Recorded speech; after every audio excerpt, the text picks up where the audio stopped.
Good morning and welcome in Hi. Small Talks interview. Thank you. Hello. And first, how are you? I'm all right. I flew back from Sofia yesterday. Yeah, yesterday you was in Sofia, yes, with Andrea Bocelli, right? That's right. You are 3 days here. Yes. I know. Yes. Yes. Yes. And I was so interested to speak with you because a lot of things, because your work and all you do for so many years. But one of the reasons was that your company, Charmenko, is gathering with our big company Fest team. And for Bulgarians, it's really interesting because maybe it's a new perspective for our concert business. And I'm interested, you were with Andrea Bocelli last 3 days here in Sofia. Did you work with Fest team on other concerts? And before that? We did a lot of, we've worked with Fest Team for several years. I don't remember how many. Generally, we've been what we call talent buying, booking artists for them. Mm-hmm. With Bocelli, we did it together. We co-promoted. Mm-hmm. So the relationship has, we've known each, and we've known Stefan, or I've known Stefan since about 2010, I think, when he was involved with Spirits of Burgers.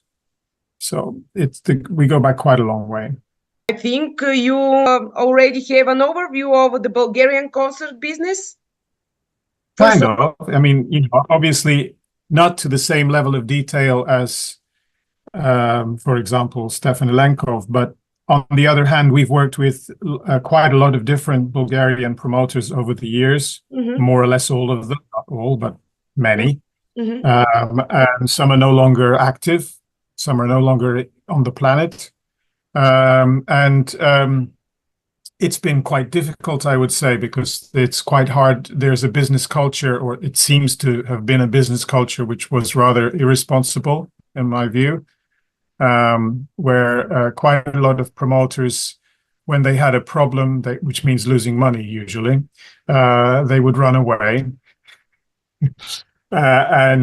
Which of course is not the way to build a long-term business or long-term career. If you're in the concert promoting business or any other business, your relationships are everything. Your credibility, your reputation is everything. And if you damage it once, it's very hard to go back. Yes.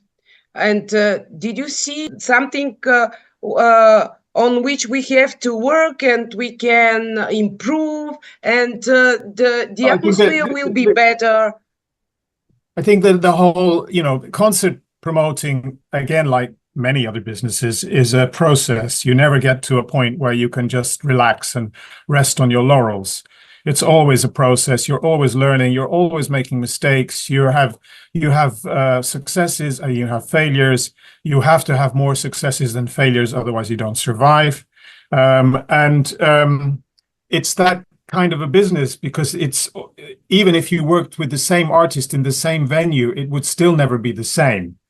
And actually, generally, you don't work with the same artist in the same venue. You're working with different artists in different venues. Sometimes you work with the same artist again, but often in a different venue on a different date, or it's a different tour, or, so there are so many variables. Obviously, if you're doing outdoor concerts, the weather is a major variable. But you can also have serious problems just by having a concert which is on the wrong day. Maybe there's another concert which is directly competing and splitting the audience. Or your costs can have gone up for some reason or other, which you couldn't have predicted or you didn't predict.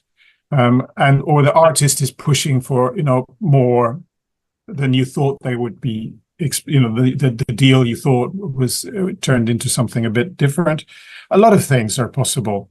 And of course, you can do a perfect job as a promoter, and then the artist is sick and doesn't perform. and all your work is thrown away, and there's nothing you can do about it. It's just that's the way it is. You have, you hope you have insurance, and if you don't have insurance, you're going to lose money. And if you do have insurance, you will lose, you will probably lose some money and lose a lot of work. There are just so many variables, which of course makes it interesting. I don't think I've ever had a boring day for 50 years. So that I think is people ask me, why am I in this business? I just say I don't get bored. That's my reason. It's not because I make money. Making money is a kind of side effect. You have to make money because you're running a capitalist business. Or you're running a business in a capitalist economy, but it's not my main motivation. My main motivation is doing things. Yes, and you've made a lot of concerts around Europe. Did you see any differences between making concerts here on Balkans and making concerts on other parts of Europe? Because maybe something the public makes this difference. I think it's we are working with a global business and it's a global culture. So the difference between a techno fan in Sofia and a techno fan in Copenhagen, it's not very big. The different, for the artists, they expect more or less the same level of production, the same level of technical support, hospitality. They kind of expect it to be of a certain standard, which is, we can call it the international standard. So if you have differences, they're more likely to be visible when you're working with local artists who might be less demanding. A Bulgarian artist who only works in Bulgaria might have a different perspective than an international touring artist. Mm-hmm. And I can say, living in Turkey, that the difference between the international side of the business and the local side of the business is quite extreme sometimes. Like the local side of the business might work without a written contract, or everything might be in black money. And we don't work like that. We work with contracts, we work legally, and we don't run away from problems, because otherwise you're out of the business.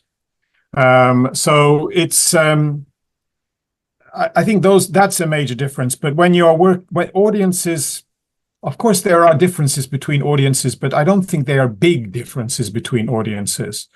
We just did Bocelli in August. We did 2 shows in Croatia. Now we just did Sofia. The venue was different. The weather was different. The concert was the same level because Bocelli is very, very professional. I don't feel that the response was particularly different. It's a similar audience. It's global culture, or at least European culture. I think it gets more different when you have music which is perhaps more niche, less global, there you might notice, for example, I don't know, let's just say if you're working with an Italian artist singing in Italian, then they might have more resonance in Romania than they do in Bulgaria, because Romania is a Latin language, so that they feel more connection with the words and so forth. Culturally, there's a kind of Latin culture in Romania and maybe not so much in Bulgaria, for example. And those kind of differences they're more meaningful. For example, in Turkey, we might decide to work with an Arab artist or an overtly Muslim artist, which might not work so well in Sofia. Yes. Because there isn't an audience who is interested in Islamic culture or is open to Oriental sounds, or to different degrees. So these things you are aware of. We're working, just for an example, we're working with a Turkish rapper who is actually in exile from Turkey,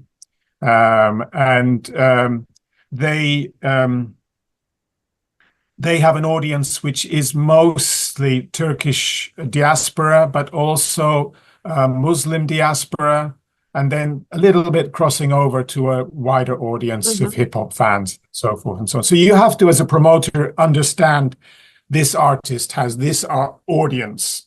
And obviously that colors your decisions whether to go ahead with the concert or not, what you can propose financially to the artist.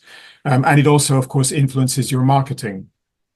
Yes, and what kind of researches did you do for such an artist in advance before you choose this artist? We'll make concerts for this artist here and here and here, and we won't make maybe in Bulgaria. It's difficult. It's one of the most creative parts, or most important part of a promoter's business is judging the market. Yes. If you don't judge the market, even if you're a brilliant organizer, you will lose money. So you have to judge the market, but of course nobody can completely judge the market. It's unpredictable. So you will get it right, you will get it wrong. You learn from your mistakes. You use different tools. There are some statistical tools that, like something called Charmworks. There's some data about you can access about previous sales in a certain territory or in general in Europe, which gives you some idea. But we get it wrong, and we get it wrong quite badly sometimes. And we've been doing it a long time, and we still get it wrong. If we didn't get it wrong, we'd be very, very successful. Because we get it more right than wrong, we are okay. But we're definitely not as successful as we could be. So, of course, my job as a company owner is to try to understand better how we can avoid misjudging the market. And I don't know. I know one of the things that I do is I keep my ears open, my mind open. I listen to other people in the company. I listen especially to younger people in the company, who you ask me about a lot of artists, and I don't know them or I don't get them. Because I think they're kind of like copies of artists which I was listening to 20 years ago, and I see, what's the point? There's nothing original about them. But of course, if you're 18 and you never heard the artists that they are influenced by, then they seem original and you relate to them. Or you could take a genre like K-pop. I understand the sociology of K-pop, but do I know which artists are the ones which are going to connect with the fans? Of course, I have no idea. Because it's about social media, it's about image, it's about identification, and the target audience is mostly teenage girls, and I was never a teenage girl. So it's you have to rely also on listening to other people. They may be wrong. So part of my role is to try to understand who has good judgment, who doesn't have good judgment, who knows what they're talking about, etc., and to question people, to question their assumptions. That's very important. Yes, and you told in the last question that big artists, A-list artists, have the same this international standard for the big artist, and the interest is the same in all countries all around the world because they are the biggest artists. Why then the biggest artists most usually don't come to Bulgaria, don't come to Serbia? They go around Balkans. They don't come here, in Bulgaria especially. They go to Romania. Recently, the biggest artists go to Romania, not in Bulgaria. Why? What's wrong with Serbia is a different question because it's not in the European Union. Yes. So that gives an extra problem because you have a border. But it takes more time. So, but that's not the case for Bulgaria. I would say Bulgaria is a relatively small country. It's not a rich country. Ticket prices can't be too high. There's one stadium, the same stadium we used for Bocelli, which is quite expensive to hire. The costs are high, but the quality of the facility is, can I say, not so high. I think that's mainly it. Obviously Stefan has been quite ambitious. He brought Ed Sheeran to Bulgaria this year, Bocelli, and Lenny Kravitz.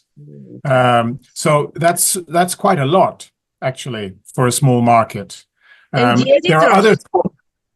and the editors. There are other small markets like Greece who are more active, but that's a little bit cultural. Greece has been there's a higher percentage of people in Greece who go to concerts than there is in Bulgaria, and this might be to do with the sort of the tale of Soviet times. And it might be to do a little bit with the economy, although there isn't a big economic difference between Bulgaria and Greece. It might be a little bit cultural. I think traditionally Bulgaria was always seen as a hard rock market. So when you try to do something which is not hard rock, and Bocelli is not hard rock, Ed Sheeran is not hard rock, Lenny Kravitz is not hard rock, then you maybe are taking some additional risk because you're not sure if it's really good. I mean, I remember doing Robbie Williams in Burgos, I think it was. Yes, Burgos. And it was a flop. Not as a concert, but as a ticket sales. I think we sold 15,000 tickets, as I remember, and the break even was like 25 or 30,000. So it was really a bad flop. Which had lots of negative consequences. And so you can, your markets are different for, maybe for pop acts, they are more different than for more established rock acts, maybe. I think that's the reason. It's not another reason, because geographically, if an artist is going to Greece, then it's easy for them to play Bulgaria. If they're going to Romania, it's easy for them to play Bulgaria. That's not the problem. The problem is the offers. And maybe you won't like this, but maybe Bulgaria is lacking a little bit in sex appeal as a country. There should be a little bit more effort put into the image, the international image.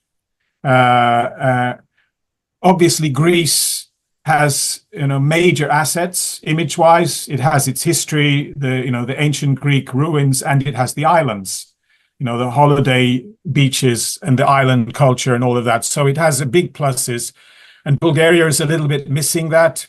Even though, of course, Bulgaria has its own assets, the mountains and the greenness and so on and so on. People don't know. I know, right? So people don't know. People abroad. Yeah, so I think I think these issues have kind of subtle effects on people's, the artist goes, oh, I really want to play Greece, but they very rarely will say, I really want to play Bulgaria. So then Bulgaria is kind of like getting the artist because they have the space on their tour plan and because the offer is attractive, but not because the artist says, I want to play Bulgaria.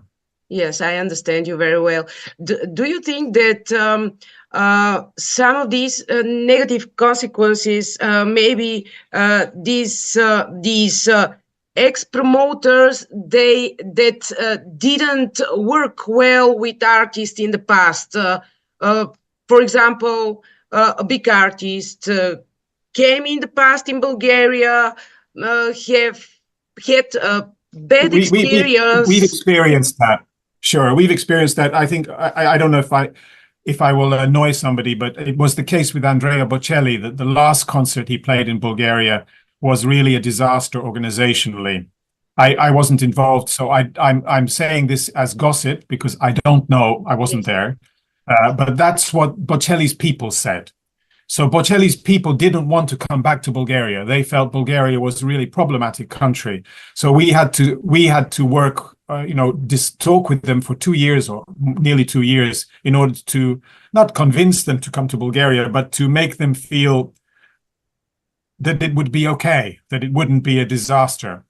And of course, when you're dealing with an artist like Bocelli and a lot of A-list artists, they don't want surprises. They really don't want surprises. They want things to be exactly as they expect them to be. That's how they work. And if there are surprises, if you're a club artist and there's a surprise, you can probably adapt to it. But if you're a big production which does things in a very particular way, based on many years of experience, both with the sound, the lights, the videos, and the artists, then you don't have much flexibility, very little. Yeah. So the quality, there are a number of issues from an international perspective. One is, of course, the finance. You know, if you make a proposal to an artist, I'm going to pay, I don't know, 1 million euros for a certain A-list artist, let's say, and then you don't pay on time, or there's a problem with the last payment or something, then that's immediately a major issue. And the other aspect is the organization, the technical organization, the backstage organization, the transport organization, and so on and so on. All of these things have to be efficient, professional, international standards, and so on and so on. Yes, I understand you. And what can we expect, like an audience here in Bulgaria, in this new situation when FestTeam and Charmenko works together? Can we expect more big names with your help to come here in Bulgaria, because you worked with a lot of... I think, you know, I don't... It's not my style to boast. I don't like it. So I prefer just to be quite realistic, pragmatic, Anglo-Saxon, etc. So I would say the secret of, or the secrets, the essential ingredients of developing the Bulgarian market, let's say from an international concert point of view, are reliability, financial reliability, and organizational reliability. There's a third ingredient, which is the local perspective as well. You should never forget, you have to look after your audience. You're not only looking after the artist, you're also looking after the audience. So the audience has to feel that, okay, I'm going to a concert or an event by FestTeam, let's say, and they have to feel, oh, okay, I'm going to be safe, I will be respected, the security will not be rude or aggressive, etc., etc. And I will get what I'm paying for. You know, if I say that I'm paying for a concert which starts at 9 and will last 2 hours and have this artist and that artist, then that's kind of what I expect. And if something goes wrong, which might be for no fault of the promoter, because the artist is sick or the weather is bad or there's some major technical failure or there's something, then the promoter has to take responsibility for that towards the audience. And that can be very difficult because it can be very expensive. So these are what I see as the primary relationships, which are, if you want to really develop a professional business which grows, you have to give a lot of, you can't compromise on, let's say. Yes. What's your opinion? We have only one really big promoter here in Bulgaria, FestTeam. You see that we had different big promoters, but they don't exist now. But now it's only one. Is it good for our small market to work only one big promoter, or it's better to have another one to have a good battle between them? I think it's an interesting question which doesn't have an easy answer. I think that I'm used to working in competitive markets. I've always worked in competitive markets. I've never been in a position where we had some kind of a monopoly or particularly dominant position. We have a kind of dominant position in terms of international connections, being able to put together a series of concerts in different countries. But, there are other players who can do something similar. My thinking was always never to compete for market share. I don't care about market share. So my thinking was always to compete on quality, on reliability, on creativity, making better choices. So that's how I work. So my answer to the question is a little bit sideways, and I felt.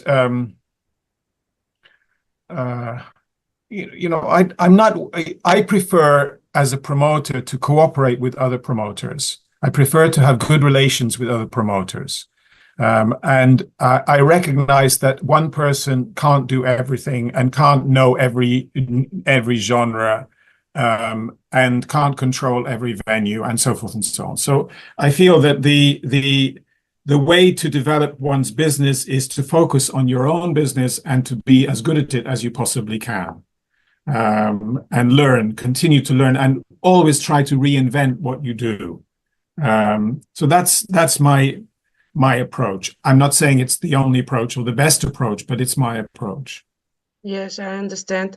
What will happen with Charmenko after this merging? Well, we don't know. I mean, obviously, it's perhaps a question for Stefan, but the intention of buying Charmenko is to develop it further, and Stefan can see the potential for developing it further. So can I, but I'm 70 years old, and there's a point where you go, okay, I simply don't have the existential drive to continue developing the business. It doesn't make much sense at a certain point. But I can see that the business has very good people working in it. It's not only me, I'm just the boss. And it feels like a good time to hand it over to somebody else who can continue the development of the business. It's very dynamic. We opened our own office in Hungary last year. We've continued to develop the business, and we will continue to develop the business, I think. I feel there's plenty of potential. Where exactly, how, and when, Does this, that you're an artist, help you when you work with artists, like a promoter, like when you are booking, like when you work like a booking agent, like a promoter? Does this work to understand artists? I think it's when I was younger, I kind of did every job in the music business. I was a manager, I was an artist, I was a promoter, I was a booker, I was a promoter's rep. I did deals with record companies. I ran a small record company, and so on and so on. So I did a lot of different things. It all feeds into your experience and your perspective. So I understand what it is to be an artist. I've stood on stages a lot. So I kind of, I've dealt with the problems of being an artist. I think it gives me a perspective. Yeah. I think it gives me a perspective that I can look at it from all different angles. Hard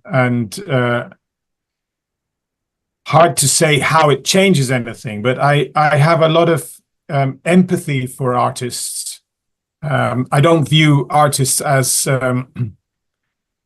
something that you just sort of buy and then forget the next day. One of the things that I say to my team is we as promoters should be looking at the artist's career. So when we make a decision about which venue to propose for the artist in which city, it should be because that's the best venue for them, where they will feel happier, which is the more appropriate venue for the artist and, of course, their fans.